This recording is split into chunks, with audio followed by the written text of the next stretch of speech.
সে পা লাগিয়ে বন্ধ করে দিয়েছে, মাঝখানা কি হবে? মাঝখানা বুঝতে পারছেন না ভাইজান, যে মাঝের ফাঁকাটা কি হবে? এটা তো ফাঁকাই আছে।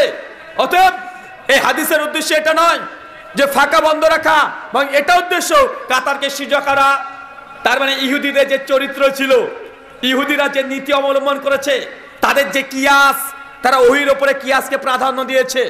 আজকে বর্তমান যুগেও মুসলিম সমাজে দেখা যায় নিজের মাযহাব বা নিজের মতের বিরুদ্ধে গেলেই আমরা ওহিকেও বিকৃত করতে আমরা ছাড় দিই না, ওহিকে বিকৃত করে দিই। খুদ বদলতে নেই কালাম কো বদল দেতি হে। আল্লামা ইকবাল তিনি আজ থেকে কয়েকশো বছর আগে বলেছে যে নিজে পরিবর্তন হবো না, কিন্তু আল্লাহ কালামকে আমরা বদলে দেব। খুদ বদলতি নেই লেকিন কালাম কো বদল দেতি হে। এই যে ইহুদিদের সিফাত, কিন্তু বর্তমান বিশ্বে দেখেন মুসলমানরা এটাই করছে। মুসলমানরা এত পরিমাণে কোরআনকে তাবিল করছে, কোরআন মাজিদকে তো ডিরেক্ট এটাকে বাতিল করতে পারে না।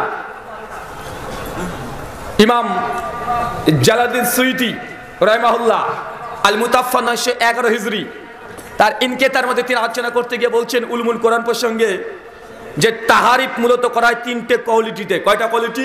তিনটা।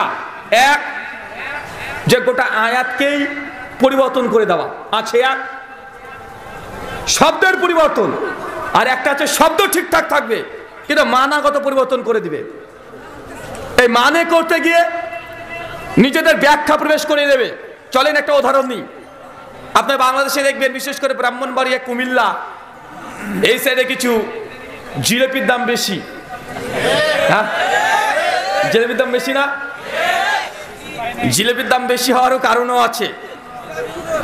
তো এই জিলেপিগুলো দেখবেন মাঝে মাঝে চিৎকার মারে, অনেক চিৎকার মারে, বলছে শোনেন, যারা নবী নূরে বিশ্বাস করে না এরা কাফের, কাফের, এদের বউ অটো তালাক।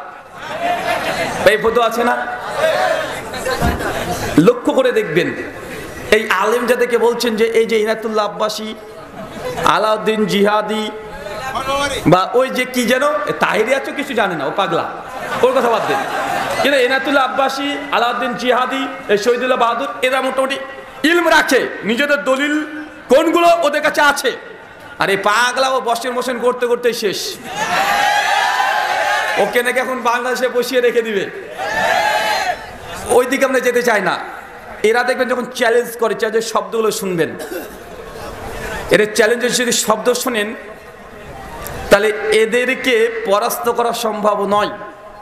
কেন? তারা বলে এক আর মানুষকে বুঝায় আর এক।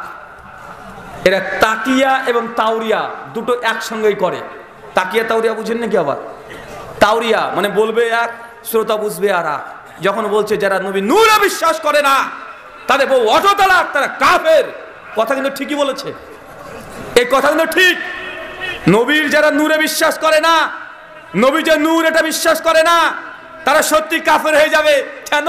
কেন আল্লাহ কোরআনে নবীকে নূর বলেছে। সূরা মাইদা 5 আয়াত 15। এখন উঠে দেখান, কদ জাকুম মিনাল্লাহি নূর ওয়া কিতাবুন মুবিন। আল্লাহ কোরআন সূরা মাইদা 15 আয়াতে বলছেন, শুনে রাখো, তোমাদের মধ্যে একটা কিতাবুন মুবিন এসেছে, মানে আল কোরআন, এবং সঙ্গে সঙ্গে একটা নূরও এসেছে। পৃথিবীর সমস্ত মুফাসসিরগণ এই নূরের অনেকগুলো ব্যাখ্যা নিয়েছে, তার মধ্যে একটা সবাই বলেছে নূর ইয়ানি মুহাম্মদ সাল্লাল্লাহু আলাইহি সাল্লাম।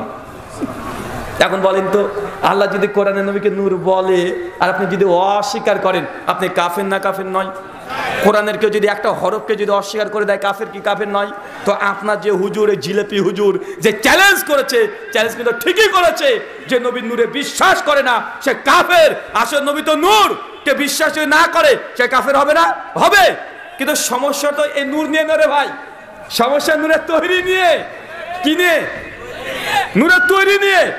যতগুলো চ্যালেঞ্জ শুনেন ভালো করে, কোন জায়গায় এই চ্যালেঞ্জ করবে না যারা নবীজিকে নূরের তৈরি এই কথাকে অস্বীকার করে তারা কাফের। এই তৈরি শব্দ দিয়ে জিন্দেগিতে বিষ খেয়ে মেরে যাবে, তারপরেও বুদ্ধি যদি থাকে চ্যালেঞ্জ করবে না।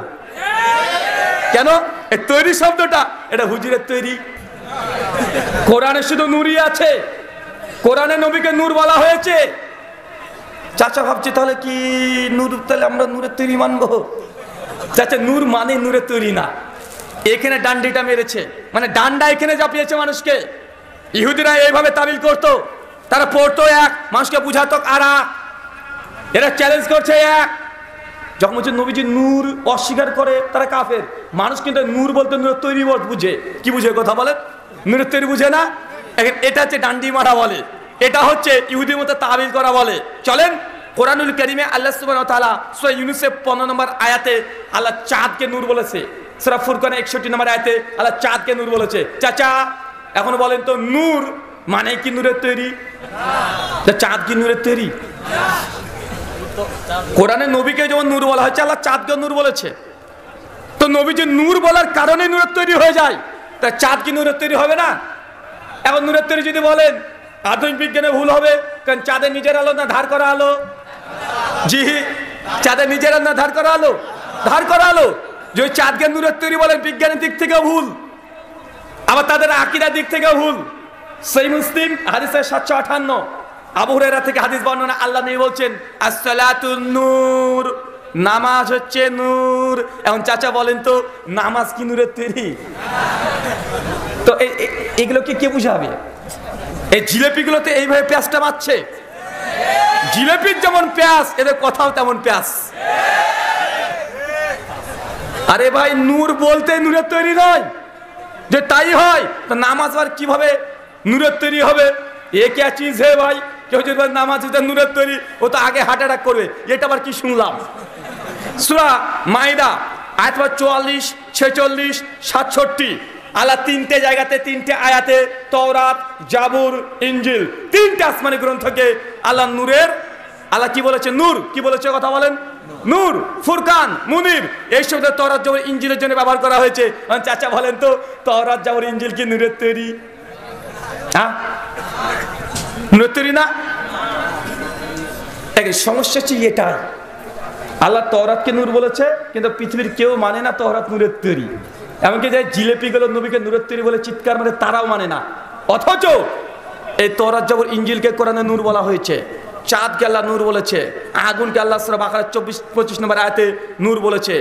হাদিসের মধ্যে একাধিক জিনিসকে আল্লাহ সুবহানাহু ওয়া তাআলা নবী নূর বলেছে, এমনকি সালাত এটাকে নূর বলা হয়েছে। তো সবগুলো নূর, কোনোটাই নূরের তৈরি নয়, কিন্তু নবীজি নূরের তৈরি হয়ে গেছে। একই জিনিস আছে না নাই কথা বলেন? আচ্ছা চাচা আপনার বোঝার মতো করে বলি, আচ্ছা নূর মানে কি বলেন তো? আলো, জ্যোতি, লাইট, এগুলোর জন্য নূর ব্যবহার করা হয়। তাহলে চাঁদকে কেন নূর বললো? চাঁদ রাত্রে তো মোটামুটি একটু আলো দেখায়। কোরআনকে কেন নূর বলেছে? হেদায়েতের নূর, মানুষকে জাহান্নাম থেকে জান্নাতে দেখাবে। তাওরাতকে কেন নূর বলা হয়েছে? একই উদ্দেশ্য, হেদায়েতের নূর, মানুষকে জাহান্নাম থেকে জান্নাতের রাস্তা দেখাবে। সালাতকে কেন নূর বলা হয়েছে? সালাতের মাধ্যমে মানুষকে জান্নাতে নিয়ে যাবে। সালাত না পড়লে সে কাফের, জাহান্নামে যাবে। তো এইটা হচ্ছে হাকিকি অর্থ নয়, এটা হচ্ছে সিফাত। এটা কি কথা বলেন? এই হচ্ছে সিফাত, এটা মাজাজান অর্থে ব্যবহার করা হয়। এটা হচ্ছে এই জিনিসগুলোর মাহাত্ম্য বর্ণনা করতে গিয়ে এটা গুণ, যে নবী সাল্লাল্লাহু আলাইহি সাল্লাম তিনিও নূর। কেন নূর? কারণ তিনি হচ্ছে মানুষকে জাহান্নাম থেকে জান্নাতের রাস্তা দেখাবেন। এই জন্য এটা তার বৈশিষ্ট্য, এটা গুণ, অ্যাট্রিবিউটস, সিফাত। কিন্তু এই সিফাতকে তারা হাকিকি অর্থ নিচ্ছে। কথা কি বুঝতে পারলেন না? কথা বোঝা যাচ্ছে? আসলে এর উদ্দেশ্য যে নবীজির বৈশিষ্ট্য দিক থেকে তিনি নূর, মানুষকে জান্নাতের রাস্তা দেখাচ্ছে, জাহান্নাম থেকে দূরে রাখছে, এটা তার গুণ। কিন্তু এটাকে তারা করে দিল যে নবীজি কিসের তৈরি? নূরের তৈরি না মাটির তৈরি? সহজ সমাধান। আচ্ছা বলেন তো চাচা, ওরাই দেখবেন ওই জিলেপিগুলোই, জিলেপি বলতে কাকে বলছি বুঝতে পারছেন তো? হ্যাঁ, না জিলেপি বলেন মানে যা ভাজ না, ওদের কথার ওইরকমই ভাজ। তো এই জিলেপিগুলোকে জিজ্ঞাসা করবেন যে আলী বিন আবি তালেবকে তারা বলে শেরে খোদা। আচ্ছা শেরে খোদার মানে কি? হ্যাঁ, আল্লাহর বাঘ, শের। এখন কেউ যদি বলে যে আলী বিন আবি তালেব শেরে খোদা, আল্লাহর বাঘ, টাইগার, তার মানে কি আলী বিন আবি তালেবের পেছনে লেজ ছিল বাঁকাতই হবে? তাহলে যে শেরে খোদা মানে তো আপনি লেজ খুঁজতে যাবেন, কারণ এটা হচ্ছে তার বৈশিষ্ট্য, তার গুণের দিক থেকে দেওয়া হয়েছে। কিন্তু আপনি যে লেজ খুঁজতে যান, মহামুসিবত ভাই। চাচা খালিদ বিন ওয়ালিদ নাম শুনেছেন? এনে যে সাহাবী রাসূল, ইনার সিফাতি নাম কি? সাইফুল্লাহ, বাংলা মানে আল্লাহর তরবারি, তার মানে কি মনে করছেন যে তরবারির মতো ছিল নাকি? হ্যাঁ, তার গুণ বৈশিষ্ট্য বোঝানোর জন্য এই কথা বলা হয়েছে। আর ওগুলো বাদ দেন, এগুলো বুঝবেন না, কোরআন হাদিসের জিনিস এমনি কম বুঝেন। আপনাদের বাংলাদেশকে কি যেন বলে?